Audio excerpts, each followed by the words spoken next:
গতকালকে এই কলমগুলো ঢালাই হয়েছে, ঢালাই পরবর্তী অবস্থা আজকেই খোলা হয়েছে 48 ঘন্টা না যেতেই।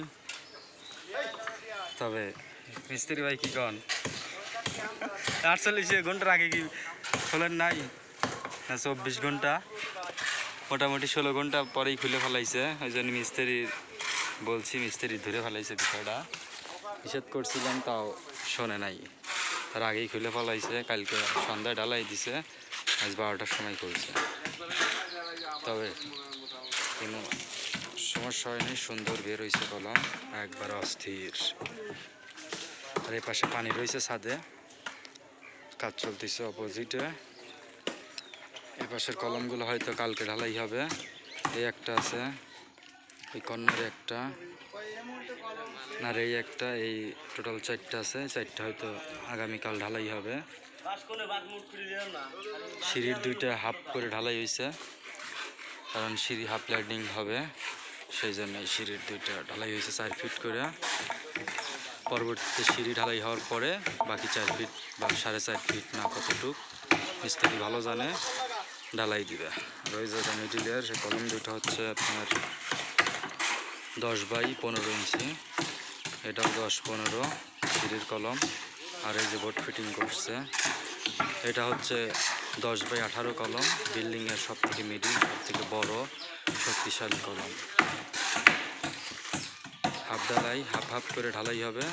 ওইটুক ঢালাই দেওয়ার পরে কি বুঝি না, হ্যাঁ কোন হনে, হ্যাঁ মেন সুইচ অফ করলে গিয়ে অফ হবে। কি এই জায়গা হাফ ঢালাই হবে, ঢালাই হওয়ার পরে আবার তারা বোর্ড লাগাবে, বোর্ড লাগানোর পরে আবার বাকিটুক ঢালাই দিবে। ওই কর্নারে একটা বোর্ড ফিটিং করছে, ওটাও 10x15 ইঞ্চি, ওটাও আজকে ঢালাই হবে, ওটাও হাফ, ওই পাশ থেকে অর্ধেক দিবি। আর এই একটা 10x12, এটা ঢালাই হবে, কাজ চলতেছে ধুমছে। আর ওই একটা 15x10, আর ওটা হচ্ছে গতকালকে ঢালাই দিছিল, খুলছে মোটামুটি অস্থির বেরোইছে, কোনো জায়গায় হানি কম কিছুই নেই। আর এই যে মশলা প্রসেস করা হয়েছে, প্রসেসিং চলতেছে, পর্যাপ্ত পরিমাণ মশলা, 6 ব্যাগ সিমেন্টের ঢালাই। মোটামুটি মিস্ত্রিদের আইডিয়া 6 ব্যাগ নাকি 7 ব্যাগ লাগবে বললো, দেখা যাক। 6 ব্যাগ মাখাইছে, ঢালাই হবে আজকে বাকি 4টা, 2টা বড়, একটা ছোট, আর একটা সব থেকে বড় ঢালাই। এই যে কন্ট্রাক্টর সাহেব, আমাদের ঢাকার মিস্ত্রি, ঢাকায় নাকি ফোরম্যান গিরি করছে, ফোরম্যান শত লোকের ফোরম্যান ছিল আমাদের বোরহান ভাই, কন্ট্রাক্টর সাহেব।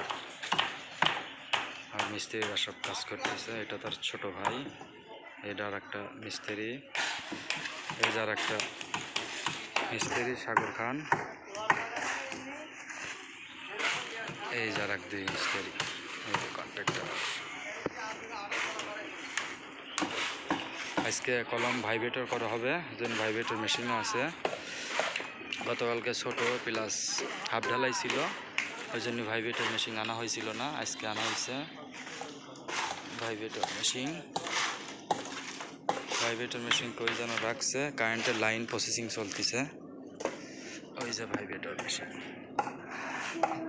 আজকে কলম ঢালাই হবে ভাইব্রেটর দিয়ে, বাঁশ দিয়েও গুতবে প্লাস ভাইব্রেটর দিয়েও, যাতে কোনো জায়গায় হানি কম কোনো কিছু না হয়।